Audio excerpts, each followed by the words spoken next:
تو بولو شبیر کے جیسا کوئی سجدہ ہو تو بولو اللہ کے محبوب کے جیسا ہو تو بولو. درود پاک پر اللہم صلی علی سیدنا و شفیعنا حبیبنا و مولانا محمد بارک وسلم. صلو علیہ الصلوۃ والسلام علیک یا رسول اللہ صلی اللہ تعالی علیہ وسلم. اختصار کے ساتھ دو تین باتیں اور ملاحظہ کریں کہ یہ محفل میلاد ہمیں منعقد کرنے سے اور محفل میلاد پر جو ہم خرچ کرتے ہیں اس سے ہمیں دنیا میں بھی فائدہ ہوتا ہے اور آخرت میں بھی اس کا ہمیں فائدہ ہوگا. حضرت اپنے وقت کے ایک بہت بڑے خطیب عالم و فاضل حضرت سیدنا منصور بن عمار جو اپنے وقت کے بہت بڑے جید عالم دین اور وقت کے ماہ ناز خطیب ہیں، ان سے ایک واقعہ منقول ہے کہ حضرت منصور بن عمار رضی اللہ تعالی عنہ جو ہے ایک جگہ کہیں پر میلاد بیان کر رہے تھے.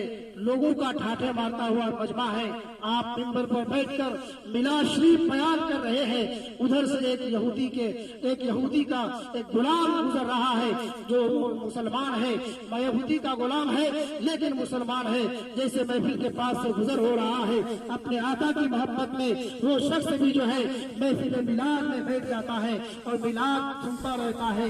ایک شخص جو ہے اسی محفل سے کھڑا ہوتا ہے اور کھڑا ہو کر حضرت منصور بن عمار سے عرض کرتا ہے کہ حضرت میں بہت غریب ہوں، گھر میں کھانے پینے کی کوئی چیز نہیں ہے، بیوی بچے بھوکے ہیں، فاقہ کا عالم ہے، کئی دن سے بھوکے چل رہے ہیں. حضرت محترم وہ شخص سے کہتا ہے کہ حضرت آپ اعلان کریں ہمیں کوئی 4 درہم دے دے تاکہ ہمارے گھر کا خرچہ پانی چل جائے. حضرت منصور بن عمار جو ہے اہل محفل سے مخاطب ہو کر اعلان کرتے ہیں کہ تم میں سے کوئی شخص ہے جو اس غریب شخص کو جو ہے 4 دینار دے اور میں اس کے لیے 4 دینار کے بدلے میں 4 دعائیں کروں گا. حضرات محترم ہزاروں کے مجمع میں وہی یہودی کا غلام جو ہے کھڑا ہوتا ہے اور کھڑے ہو کر عرض کرتا ہے حضور میں 4 دینار انہیں دیتا ہوں، ایک ادا کرتا ہوں اور آپ میرے لیے 4 دعائیں کرتے ہیں. حضرات محترم وہ یہودی کا غلام جو کہ مسلمان ہے وہ 4 دینار اس غریب شخص کو دیتا ہے اور حضرت منصور بن عمار کے قریب آتا ہے اور حضرت منصور بن عمار کہتے ہیں بتاؤ تمہارے لیے میں 4 دعائیں کون سی کروں. حضرات محترم ذرا غور سے سنیے گا. حضرت منصور فرماتے ہیں پتا تمہارے لیے کون سی دعائیں کروں. وہ یہودی کا غلام جو مسلمان ہے جنہوں نے ابھی اپنے آقا کے نام پر 4 دینار خرچ کیے ہیں اس غریب شخص اس حاجت مند کی حاجت روائی کی ہے.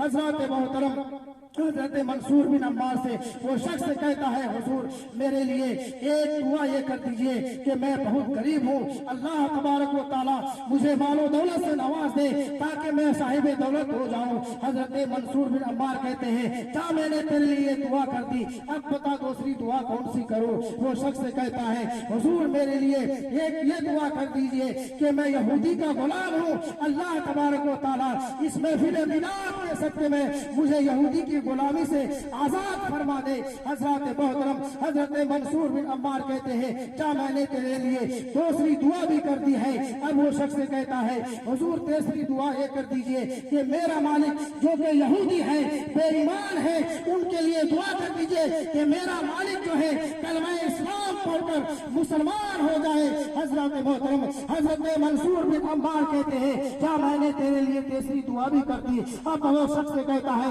حضور میرے لیے چوتھی دعا یہ کر دیجئے کہ میں اور میرا مالک جو کہ یہودی ہے ہم دونوں بڑے گنہگار ہیں، دعا کر دیجئے کہ اللہ تبارک و تعالی ہم دونوں کے گناہوں کو معاف فرما دے. حضرت منصور بن عمار کہتے ہیں کیا میں نے تیرے لیے چوتھی دعا بھی کر دی. حضرت محترم آپ ایک منٹ میں ملاحظہ کریں کہ دیکھیے کہ ادھر حضرت منصور بن عمار جو ہے ادھر دعائیں کرتے ہیں اور دعائیں کیسے قبول ہوتی ہے. وہ یہودی کا غلام جب میلاد کا اختتام ہوتا ہے وہ اپنے مالک کے پاس جاتا ہے.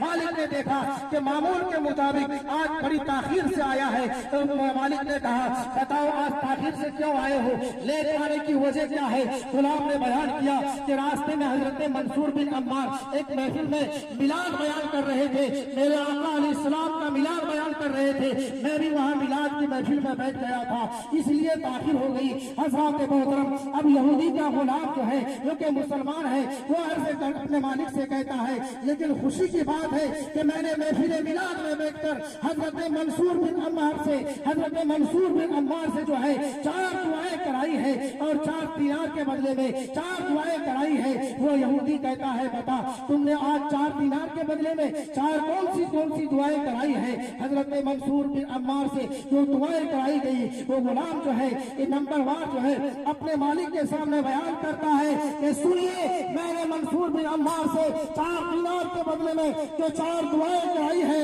سب سے پہلی دعا یہ کہ میں غریب ہوں, اللہ مجھے میلاد کے صدقے میں اتنی دولت دے کہ میں صاحب دولت ہو جاؤں, میں مالدار ہو جاؤں. وہ یہودی کہتا ہے اتنا کہتا ہے, یہودی کہتا ہے ٹھہر جا. وہ اندر جاتا ہے, گھر کے اندر سے ایک تھیلی درہم و دینار کی لاتا ہے, غلام کے ہاتھ میں تھما دیتا ہے اور کہتا ہے جا آج کے بعد سے اس تھیلی کا مالک تو ہے. حضرات محترم آپ دیکھتے جائیں دعائیں کیسے قبول ہوتی ہے.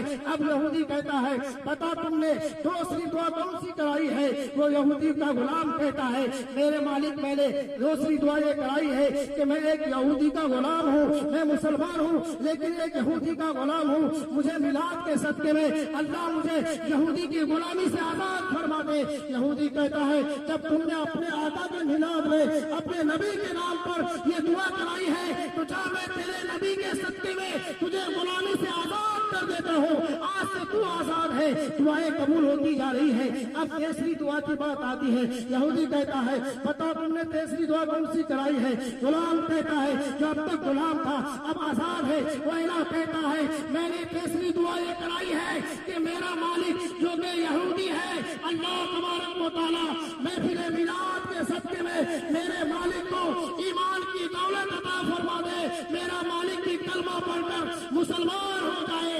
یہودی اتنا سننا تھا. یہودی کہتا ہے جب تم نے اپنے آقا کی محفل میں میرے لیے دعا کرائی ہے تو سن میں تیرے نبی کا کلمہ پڑھتا ہوں, اشہد ان لا الہ الا اللہ و اشہد ان محمد رسول اللہ. اب وہ یہودی تھا اب مسلمان ہو جاتا ہے. اب وہ کہتا ہے بتا تم نے چوتھی دعا کون سی کرائی ہے؟